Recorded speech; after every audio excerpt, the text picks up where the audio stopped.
There we go. Hey guys, welcome back. Hit that like button, hit that sub button, hit that bell, select all, leave a comment down below. I see you. I'm here with Blitz. I'm here with David. Might have been just his signal though. Gotcha. Yeah, because he was roboting earlier. Ah, but looking at this Atlanta matchup, I'm so mad at Atlanta right now. Do y'all have like some scouts in my chat or what the heck is going on? Do y'all are y'all watching my VODs because yeah, you cut out I'm good? for a moment. Am I good? Oh my god, Charter, come on, man. Okay, you're back.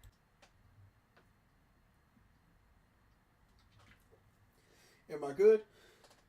Yeah, I think you're good now. Alright, you can hear me? Yeah, I can hear you.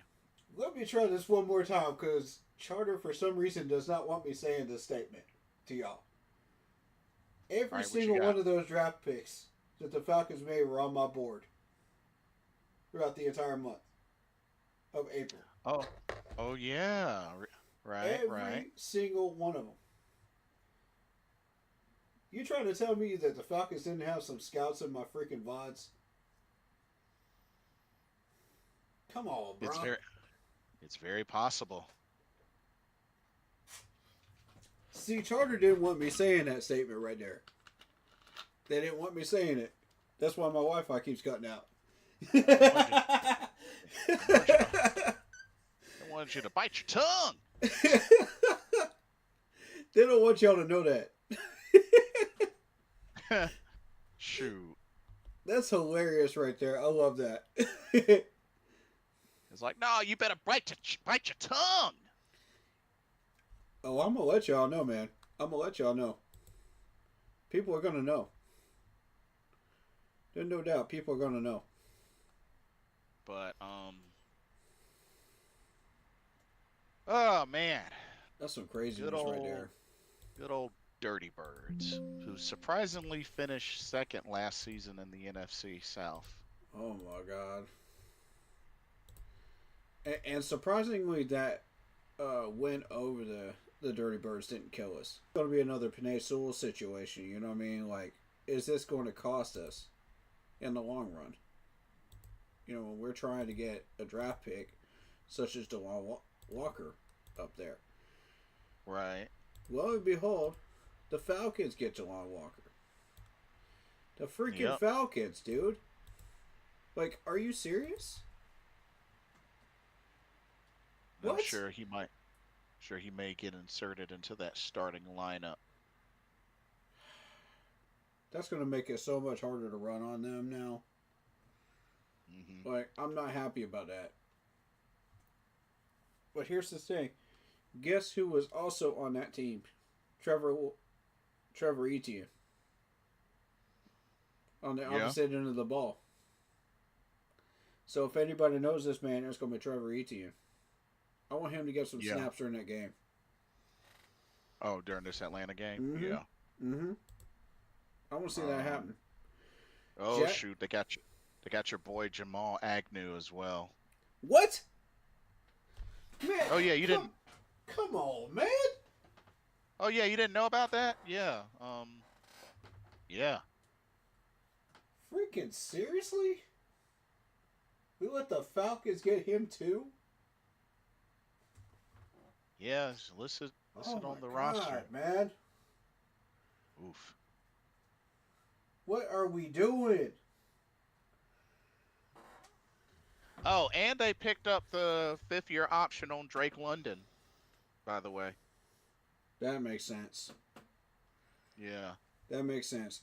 Agnew's going to be a great slot receiver for him, and he's going to be a problem. Oh, they signed Agnew back in March. It's a 1 year, but yeah, they signed him back in March. Dang. Y'all choked on this one, man. Y'all choked. He's better than Trevor. Uh, uh, Hunter Renfro. He's better. As of right now. Oh yeah. As much as I love Hunter Renfro, he is better. And I'm not afraid to admit that as a Clemson fan. taking all the bias out. I'm gonna, Fair, fair. I'm gonna give you the cold hard truth. Even as a Clemson fan, I'm gonna tell you the truth. If I feel like a player is better than one of my guys, I'm gonna tell you. You know, Hmm. I've said it many times when we picked up Gamecocks players. I said these guys are better than XYZ Clemson player. You know, and it's been true every time. Agnew is better than Hunter Renfrow right now. For two reasons. One, Hunter Renfrow has not played football for an entire year. Two, That's true.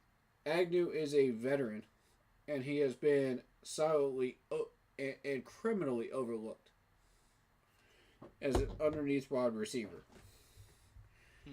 And I know Steve Smith would agree with that too, because he's been looking at some of these guys too over the years.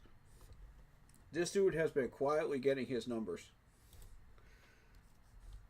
And for that contract, it was an obvious pickup for me.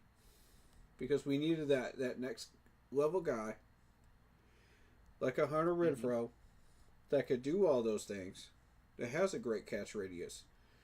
Yeah, he is a bit older, but he still has that great catch radius. Hold up, let me... Agnew.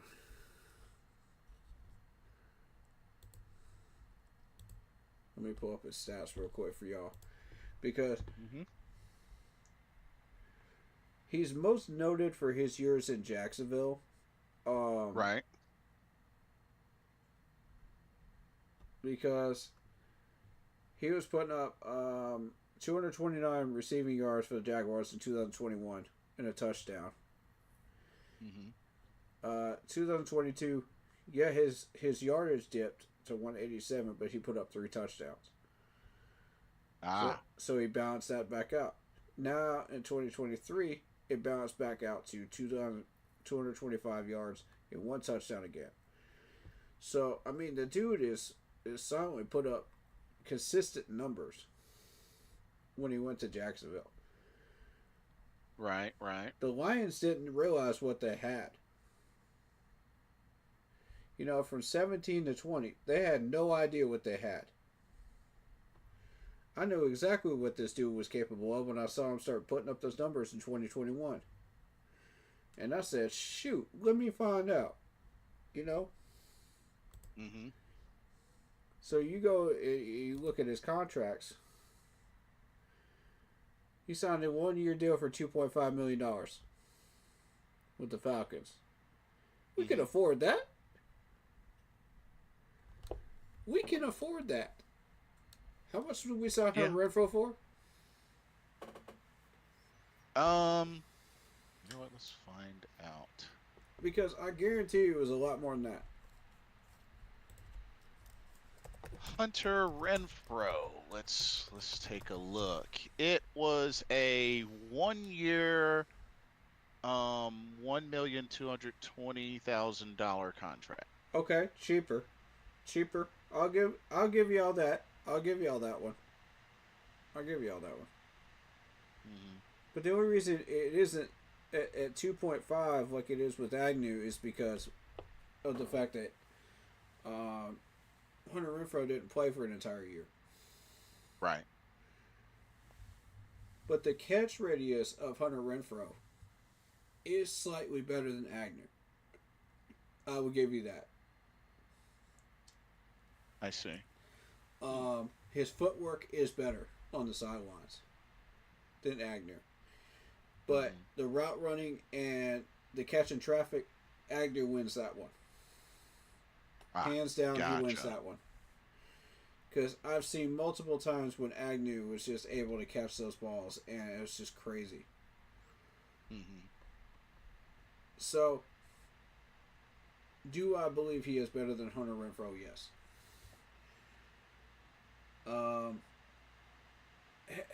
We could have afforded that extra little bit of money, man. We could have done it. That's fair. You know, for the quality of player that we're getting, Agnew fits the West Coast. He absolutely does. Mm-hmm. Hunter Renfro does fit the West Coast, but he's more of an RPO. Because when Hunter Renfro was in Clemson, that was pretty much all that Clemson ran was RPO. Mm-hmm. But I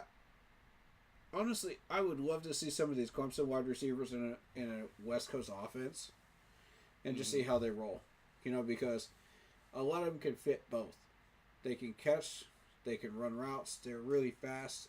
They're athletic, and Right. they can catch in traffic and get yak.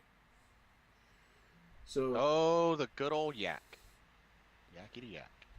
yak is the main thing that you look for, in the West Coast offense. You want to Right. get that ball to these wide receivers quickly and then let them do what they do. And Hunter Renfro is one of those types. He's a very, Yep. very aggressive and fast guy. And athletic, too. But I think that they liked Hunter for his story, too. Uh, it, Yeah. have you heard his story? Or Yeah, he had a health scare, right? He had a yeah, for really anyone bad that health doesn't know. scare.